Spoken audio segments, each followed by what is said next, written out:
Nomazibulo Tshanga. Hello, welcome back to another episode of the Leaders in Conversation with Nomazibulo Tshanga. Today we have an amazing leader who is doing extremely well in her industry. Her name is Akhona Qengqe, and she's currently the Chief Development Officer for one of the leading fast food brands in South Africa. Globally, actually. She'll be joining us and we will be talking about, her leadership style and her career journey and how she entered corporate and what are some of the advices that she can give to young professionals that want to reach a C-suite level.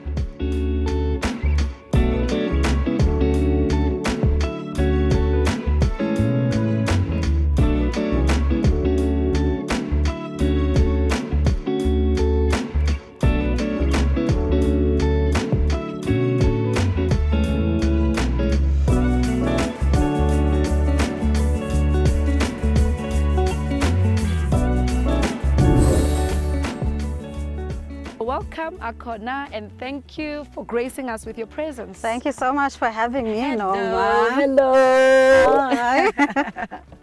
Thank you for joining us, Akhona. It's an absolute pleasure to be here. Yes, let's get right into it. Yeah. So you've had quite an interesting career, more like a seasoned business leader, from property manager, strategy analyst, fuel marketer, marketing manager, operations manager, head of retail, franchise development, transformation and diversity, to chief people officer. Talk us through all this journey and when did all it begin? Yeah, so interestingly, Noma, and I mean, the list keeps going as you've just highlighted when you introduced me, that I've actually moved into a different role now of Chief Development Officer, but we're going to talk about that a little bit later on. What I do want to say is my career was never curated at all. So everything that you've just called out now was never out of my own planning.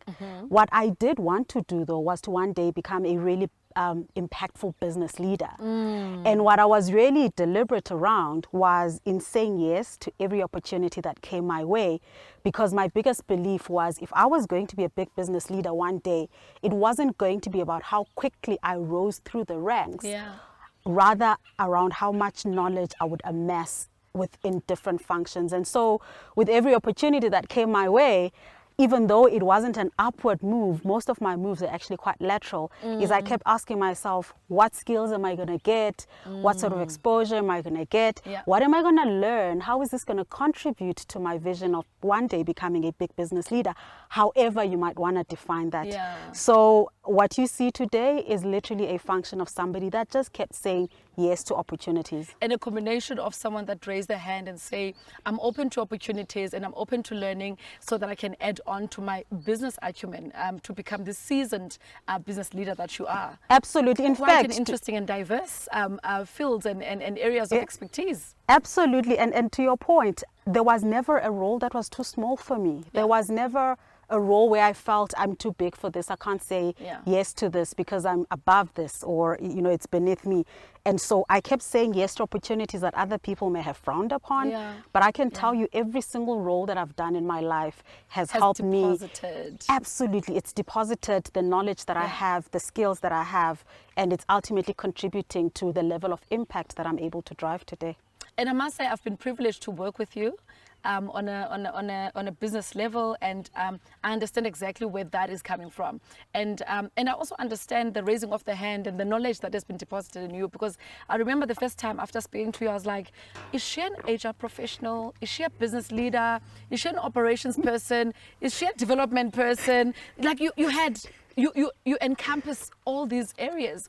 And I think with me being an HR professional and always following the HR brand and now running my own company, it feels like there's an opportunity for me to learn more. And I think that's what you've done. So I think actually you'll make a very good CEO one day. Oh, thank you for that word of confidence. Yes, tell me, what exactly did you then study?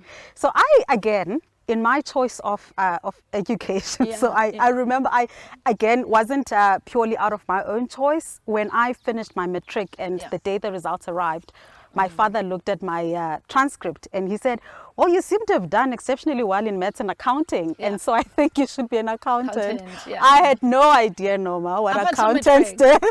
I was in matric, had no idea what a chartered accountant did. I had no interest in accounting. I think I'd just been lucky throughout my high school career that I just seemed to do well in accounting and maths. And so I decided to then enroll for a BCom chartered accounting stream at UCT, did my first year.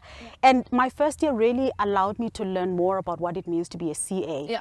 And I decided this type of route with my personality is not going to work. We're going to talk about that personality. We're going to talk about that personality I could not imagine sitting, going through audited statements and crunching numbers and auditing statements all day long.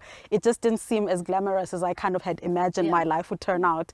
And so in my second year, I decided to change my course of study. Didn't tell my parents, by the way, because they thought they had a chartered accountant in the making, the first in the family. What my dad did say, though, was if you do become a chartered accountant, just know you will never have to look for a job in your life. Jobs will always come and they look for you. But I decided when I changed my major to economics that even now I will still never look for a job. Jobs will look for me. But that's another story for another day. And so I did an economics major, but I'm somebody who likes talking. I love reading. I love writing. I love the theoretical kind of side of things. In the kind of child you were growing up. Just talk me through that. So I'm trying to merge all of these things. So I'm a middle child, and I always call myself a typical middle child. So there's four of us. I've got my older sister, my brother, and then it's me, and I've got a younger sister. Each of them almost had their places in the family. The eldest being, firstborn, the second being the only boy, the youngest being the baby of the family. And I was therefore a typical middle child, where my mother was quite happy to see me off. She was quite happy to see me play in the streets, send me on camps. She gave me a lot of independence from the get-go. And I can tell you, part of my personality comes from my mother's very liberal way of raising me up, which I think was quite different to how she raised up my other siblings. And so she gave me a lot of free space, allowed me to kind of explore what I wanted to do. She saw something in you. I do think she saw something in me. So I was a very confident child. Now, one would argue, was it because of the way she raised me that I was very confident, or was I naturally, kind of programmed that way? But she just had a lot of confidence in me, instilled a lot of confidence, gave me a lot of, she identified what I could do well early on, and she would keep telling me how great I am with my schoolwork. And so I did, as a child, get a lot of acknowledgement. I got a lot of acknowledgement from home. I got a lot of acknowledgement from teachers based on my achievements and based on what I was able to do. And so early on, that created a lot of self-belief. So I was a child that believed I could do anything. My father also, the way he raised me was, I'm not raising you up necessarily to be somebody's wife one day. I'm raising you up to be a woman who can do anything that she wants to do. A person who's not constrained by her gender. So for example, at the age of 16, my dad was teaching me to drive already. And he was saying, I never want you to be caught up in a situation that you can't get out of because you can't drive. I need to empower you with all the life skills that I need to. And so those are the kind of things that my father did to instill confidence in me, but also to raise me as someone, who's quite independent, but also as somebody who believes she can achieve anything she wants to achieve in life. Okay, so when you studied BCom, but you've changed, you've transitioned from accounting, changed to economics. Economics. Why economics? When I was deciding to drop out of accounting, I then looked through the handbook at varsity to see what other prospectus. Yes, that's what they call it. That's what they used to call it, prospectus. To see what else I could do within the commerce stream, because I didn't want to move out of commerce. And the next one was economics and stats. I was like, don't like stats that much. And then there was economics and politics and philosophy. It was actually called the PPE stream. And because I love talking and love reading and writing, I felt, philosophy, I get to argue, I get to debate. I used to be a debater in high school. And therefore, that's the stream I chose. It kind of spoke to what I liked. And also address the fact that I did want a commercial degree. I didn't know much about economics except for what I'd done in first year, but I felt, it's graphs. What's the worst thing that could happen, honestly? And I turned out to really love it.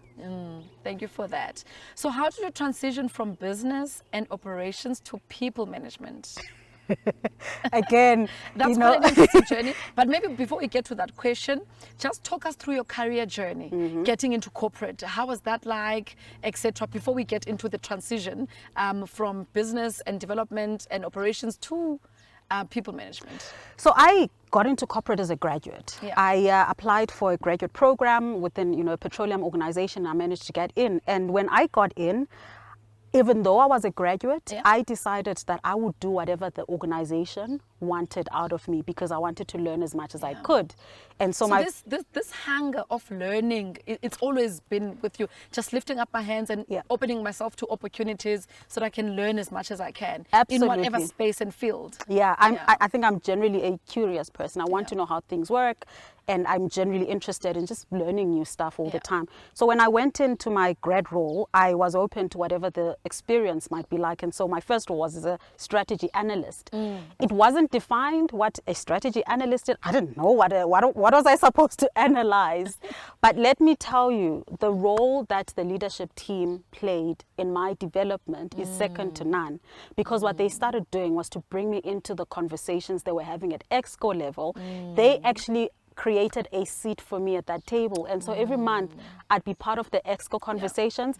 You could almost call me a skivvy, because honestly what I did was take minutes, and then after the meeting I'd chase everyone up with the minutes or the things they committed to, and make sure they did what they needed to do. And then another part of it, I guess, was the analysis part, which is analyzing sales data, drawing insights from the business and sharing that back with the business, and kind of, coming up with solutions. And so that opened up my eyes to operations, because the heart of the business really was operations.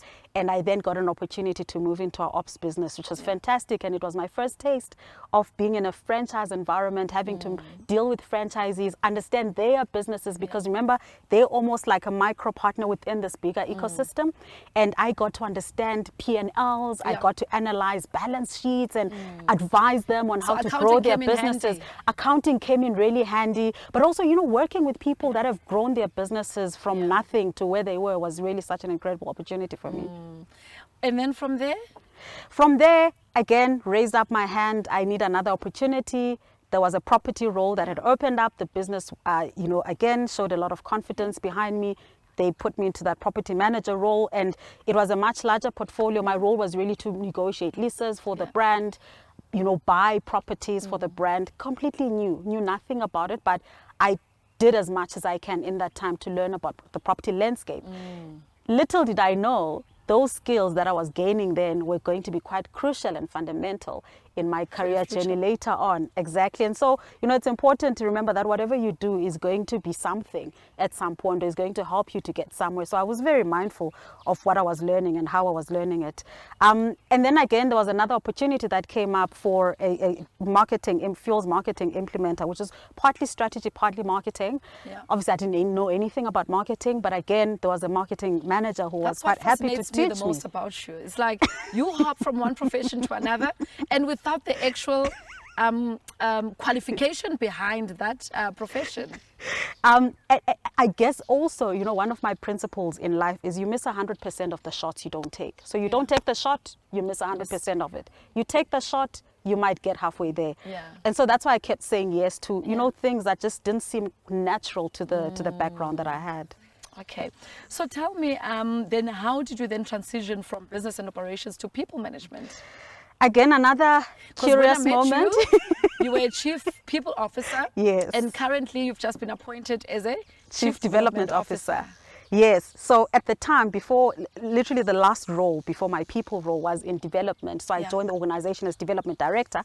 And again, it was something new to me, but some of the skills that I'd learnt in property came in really handy, but there was obviously a much bigger strategic element to the role as well. And I did that for 2 years. I worked across the continent, which was fantastic. I got to travel and see, our beautiful continent, and really just get to understand the different nuances within the markets, and understand development and just how different it is from South Africa, but also, get to come up with bespoke solutions for different markets and get to grow our beautiful brand. And then there was an opportunity that came up for people. And it was funny because I was almost itching to do something different.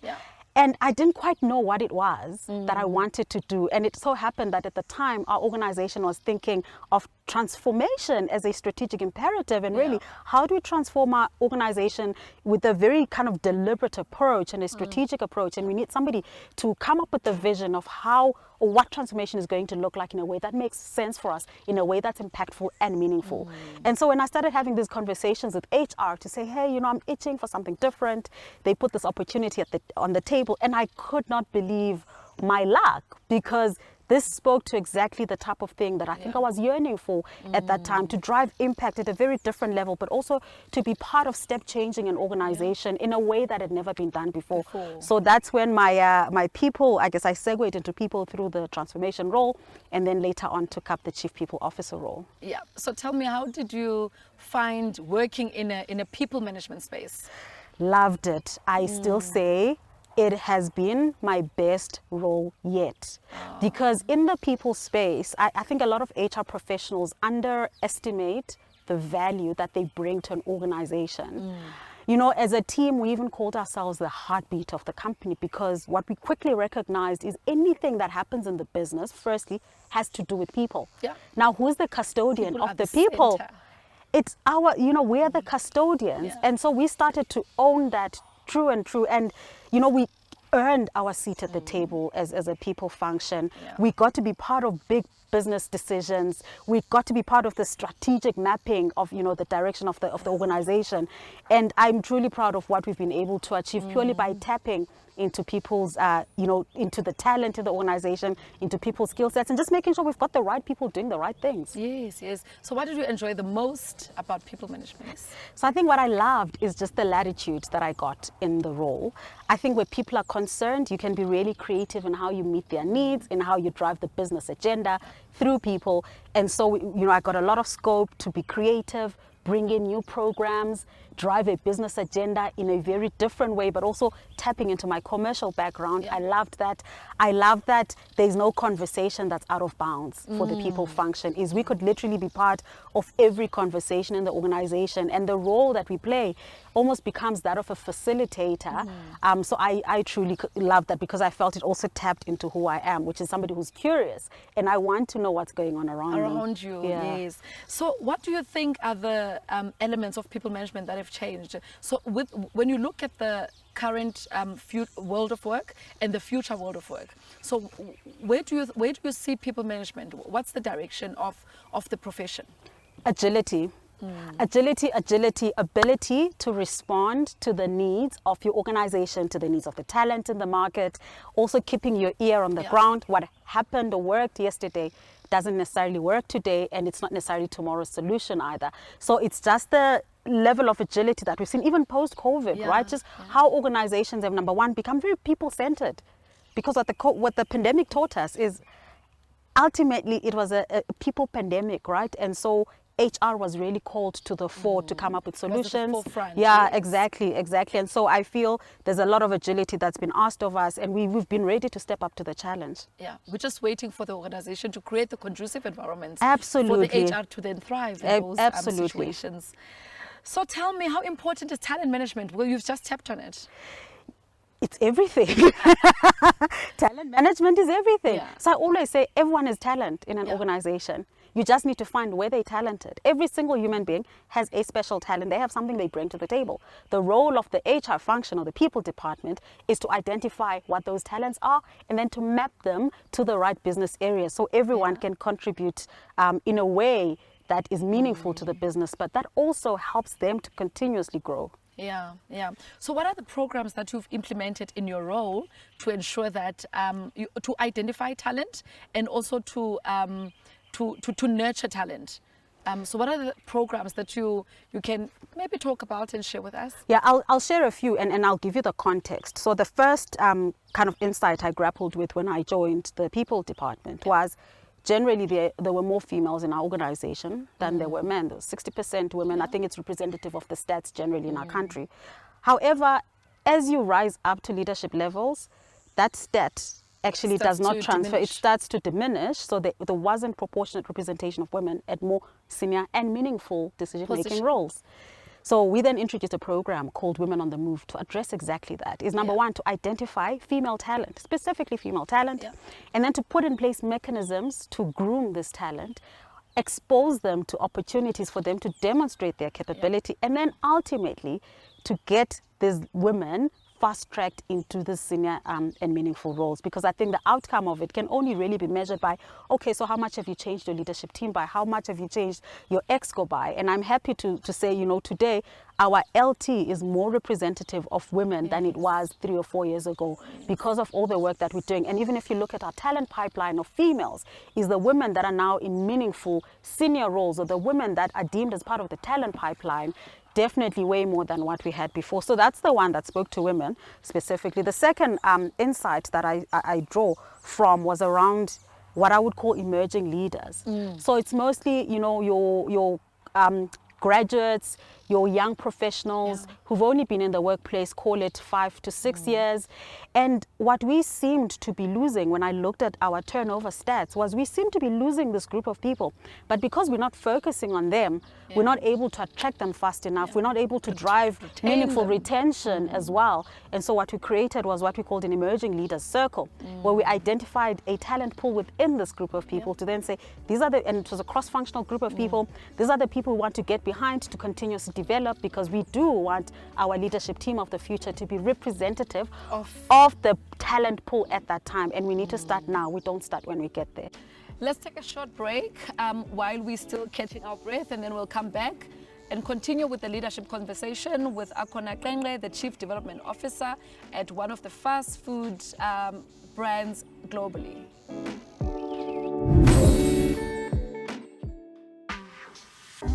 Welcome to Doughty Moments, our home for fun, creativity, concept creation, floral design, and all things beautiful.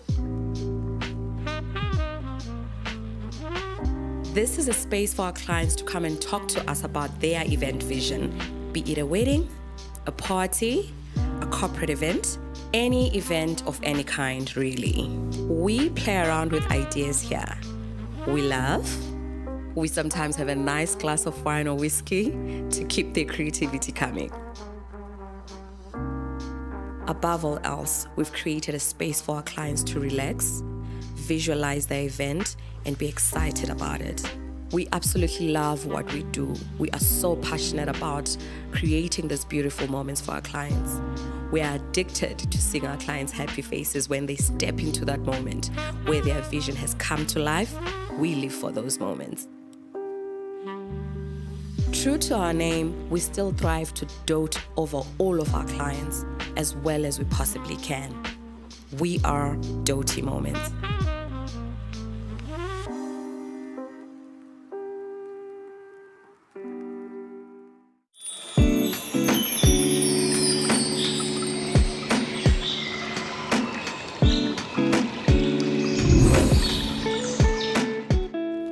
Welcome back to the Leaders in Conversation with my guest, Akhona Qengqe, the Chief Development Officer, talking all things career, leadership, and how she navigated the corporate space to become one of the leading C-suite leaders. So Akhona, back to my question, how can young people position themselves to be talent? As you've indicated that everyone is talent, but we just need to leverage our talent. But how can we position ourselves to be that talent in corporate? So there's an old saying, and I don't know if people still throw this around, but it says it's not your aptitude that determines your altitude, but it's your attitude. Yeah.